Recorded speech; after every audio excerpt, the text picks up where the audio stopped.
Panganay na ako, ma'am, sa akong mga anak. Ah, gusto ko nga makagraduate sila. Disampo man sa kalisod. Kapait sa mong kaimtang. Panganay na ako. Panganay na ako nga makagraduate sila.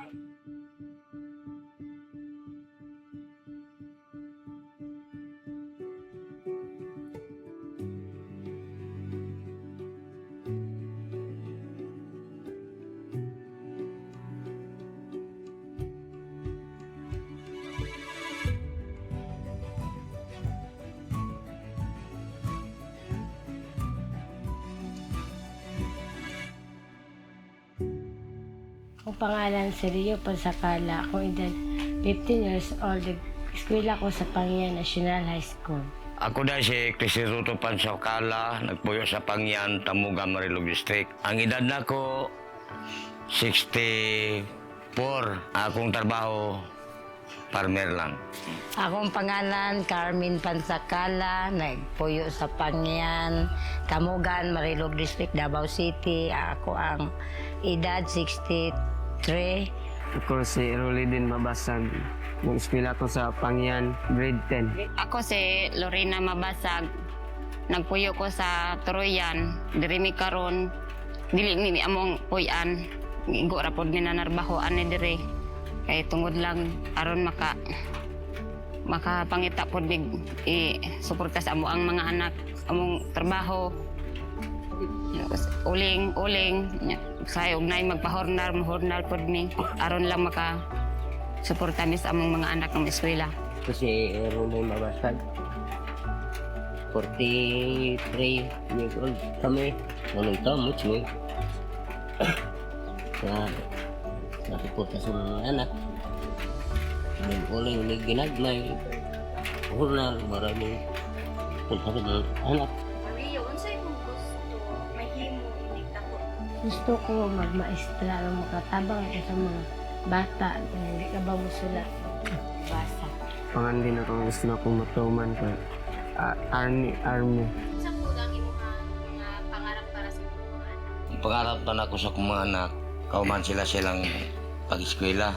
Ang ako manggudiha nga, kung makaluman akong mga anak, igo lang gisuro makapatungpod sila sa senior high.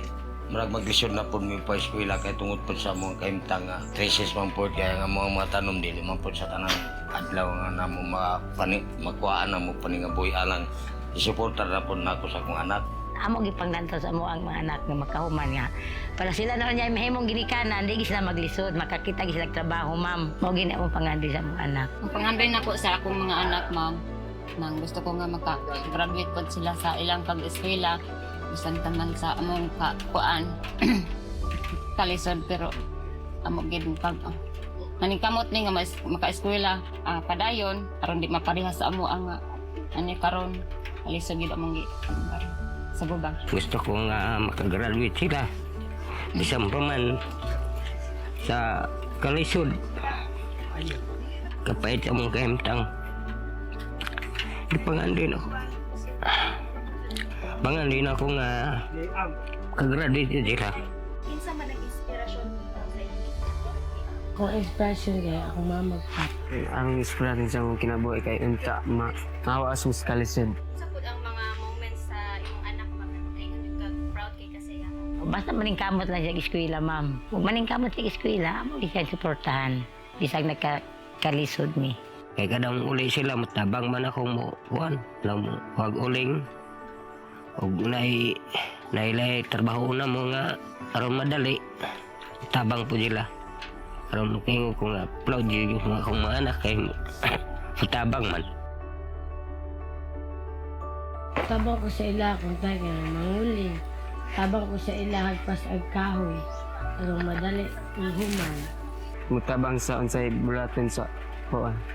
Sa among ginikanan, tabang og manguling, tabang manguma. Kay balo nila. At tudloan ako kong mga anak nga ako tigulang naman ko, naman ko'y panahon na ng buhion pa siguro ko, makapabot pa ko sa inyo pero di, wala na ko. mintas na pa ko paningkamot yun mo nga maka-eskwela yun mo o makakabot mo ta sa inyo nga pangandoy kay aron nga makapuyo pud mo nga ingon ta nga di man pud dato di pud pobre ka ng pobre nga hamugaway ba. Ang amo lang ikabilin sila ka ng ilaraging kinaadman grado parang magkatrabaho ba sila haruhay nga trabaho dili sila magliso di sila magpait gani ma'am. Ito na ko nga kuan din sila mag-edukasyon sa para maura gid namong ikabilin sa mga kuan mga kabataan namo ang edukasyon. Mao man tingali na ma'am kay ang pangandoy ko anang pangandoy po na ko nga may kabilin ang edukasyon di makawat di matulis madani mo bisag asa ka pa doong mamatay ka makuyog nimo. Ulitin